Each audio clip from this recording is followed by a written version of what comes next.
The 17th Circuit Family Violence Coordinating Council says 70% of disabled people experience domestic violence. They're also 3 times as likely to become a victim of sexual assault. A local council hopes to change that stat. 23 News reporter Jake Pearson travels to Belvedere to learn about the barriers those with disabilities face when speaking up about abuse. The 17th Judicial Circuit trains criminal justice employees Wednesday to help survivors of domestic violence who face physical and intellectual disabilities. But really listen to them and believe them. That is the message delivered Wednesday morning to criminal justice employees by members of the Family Violence Coordinating Council. Council Coordinator Nicole Tickner wants to make sure those affected by domestic violence know they aren't alone.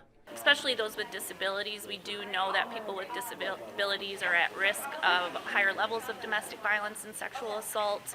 And so it's extra important that we know how to recognize those signs and that we do believe people when they talk to us about these things. Eric Brown works with RAMP. As a member of the disability community, he wants to speak up for those facing developmental challenges and make sure they feel safe. 26% of the population meets the definition of disability, which means that every person who was at this training today interacts with members of the disability community.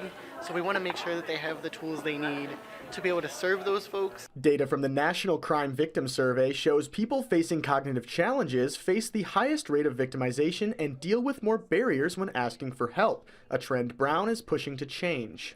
Believe survivors, listen to their stories, understand that experience, and really believe them, and make sure that whatever they're coming to talk to you about is done in an inclusive and accessible way.